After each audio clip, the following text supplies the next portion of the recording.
Hello everyone, आज के इस वीडियो लेक्चर में आपका स्वागत है। और आज हम सब पढ़ने वाले हैं अनुवाद में कीप ऑन और गो ऑन का प्रयोग। तो कीप ऑन या गो ऑन दोनों हिंदी में एक ही अर्थ रखते हैं। जैसे इसका हिंदी में एग्जाम्पल हो सकता है कि तुम पढ़ते ही रहते हो, वह हंसती ही रहती है, क्या तुम दौड़ते ही रहते हो, क्या वह शोर करती ही रहती है। तो इस प्रकार के जो भी सेंटेंस होते हैं उसमें हम कीप ऑन या गो ऑन का प्रयोग करते हैं। तो आइए इसके एग्जाम्पल को देखते हैं और इसकी स्ट्रक्चर को देखते हैं, किस प्रकार के स्ट्रक्चर का प्रयोग करते हैं। तो इसका स्ट्रक्चर है, सबसे पहले हम सब्जेक्ट लिखते हैं, उसके बाद अगर जो सेंटेंस है प्रेजेंट में होता है, प्रेजेंट इंडेफिनिट में, तो गो ऑन या कीप ऑन दोनों में से हम कोई लिख सकते हैं। अगर सब्जेक्ट सिंगुलर नंबर होता है तो गो को गोज कर देंगे या कीप को कीप्स कर देंगे। और इसमें जो वर्ब होता है हमेशा जिरंड फॉर्म में होता है, यानी आईएनजी जुड़ा रहता है। यानी वर्ब का फर्स्ट फॉर्म लिख के आईएनजी जोड़ते हैं, फिर जो अदर वर्ड होता है उस अदर वर्ड को लिख देते हैं। जैसे दिया है कि वह हंसती ही रहती है, अगर इसको अनुवाद के रूप में लिखते हैं तो ये हो जाएगा शी। प्रेजेंट इंडेफिनिट में है, सी सिंगुलर नंबर है, तो यहाँ हम गोज कर देंगे, गोज ऑन। या अगर कीप लिखते हैं तो कीप्स ऑन कर देंगे। और यहाँ जो वर्ब है उस वर्ब में हम आईएनजी जोड़ देंगे, तो लाफ लिख करके उसमें हम आईएनजी जोड़ देते हैं कि सी गोज ऑन या सी कीप्स ऑन लाफिंग। फिर अगला सेंटेंस दिया है कि तुम घूमते ही रहते हो, तो अगर इसको हम लिखते हैं तो ये हो जाएगा यू। फिर अगर इसको गो ऑन का प्रयोग करते हैं तो यू प्लूरल नंबर में है, तो गो में हम ईएस नहीं जोड़ेंगे, तो यू गो ऑन। और यहाँ हो जाएगा घूमना के लिए हम वांडर का प्रयोग करेंगे और उसी में हम आईएनजी जोड़ देंगे कि यू गो ऑन वांडरिंग या you keep on wandering.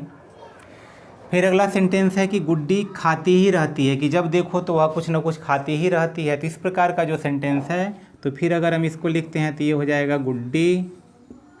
Singular number गुड्डी है, प्रेजेंट इंडेफिनिट में दिख रहा है, तो यहाँ हो जाएगा कीप और यस जोड़ करके ऑन कर देंगे। और यहाँ हो जाएगा खाती ही रहती है, तो ईट और उसमें आईएनजी जोड़ देंगे कि सी कीप्स ऑन ईटिंग।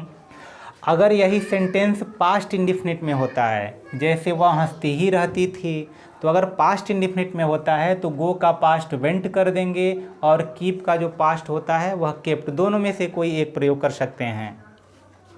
अब देखते हैं, दिया है कि क्या तुम पढ़ते ही रहते हो। अब यह इंट्रोगेटिव में है, तो अगर इंट्रोगेटिव में है तो इसको सबसे पहले हम क्या करेंगे, इसका सहायक क्रिया लिखेंगे, तो इसके तुरंत पहले सहायक क्रिया उठ करके आ जाएगा। अब ये नहीं है कि गो उठ करके पहले चाहे कीप उठ करके पहले चला जाएगा, ऐसा नहीं है। प्रेजेंट इंडेफिनिट का जो भी हेल्पिंग वर्ब होता है वह डू या डज होता है। जो इंट्रोगेटिव या नेगेटिव सेंटेंस में प्रयोग किया जाता है तो वही डू और डज उठ करके पहले चला आता है। डू लिखेंगे या डज, उन दोनों में से कोई सब्जेक्ट के अनुसार हम लिख देंगे। जैसे दिया है कि क्या तुम पढ़ते ही रहते हो, तो यू प्लूरल नंबर में है, तो यू के अनुसार यहाँ जो सहायक क्रिया होगा वह डू होगा, तो इसलिए यहाँ डू लिखेंगे कि डू यू। और उसके बाद जो कीप ऑन या गो ऑन है उसमें हम लिख देंगे, उसमें से कोई एक प्रयोग हो जाएगा, तो कीप ऑन। और उसके बाद जो वर्ब है वह जिरंड फॉर्म में हो जाएगा, तो यहाँ हो जाएगा स्टडिंग और क्वेश्चन मार्क अंत में लिख देंगे कि क्या तुम पढ़ते ही रहते हो। फिर उसी प्रकार अगला सेंटेंस है कि वह क्यों रोता ही रहता है, यानी वह क्यों रोता ही रहता है।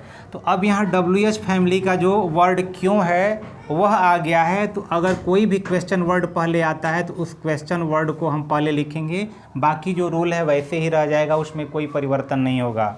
तो यहाँ हम सबसे पहले लिखेंगे वाई। अब यहाँ वह सिंगुलर नंबर में है, इसलिए प्रेजेंट इंडेफिनिट होने पर जो हेल्पिंग वर्ब है वह डज हो जाएगा, वाई डज। उसके बाद सब्जेक्ट लिखते हैं तो ही, और उसके बाद यहाँ लिख देंगे कीप ऑन या गो ऑन, दोनों में से कोई एक लिख देंगे। और उसके बाद रोना की अंग्रेजी यहाँ लिख देंगे वीप, और उसमें हम आईएनजी जोड़ देंगे कि why does he keep on weeping, कि वह क्यों रोता ही रहता है।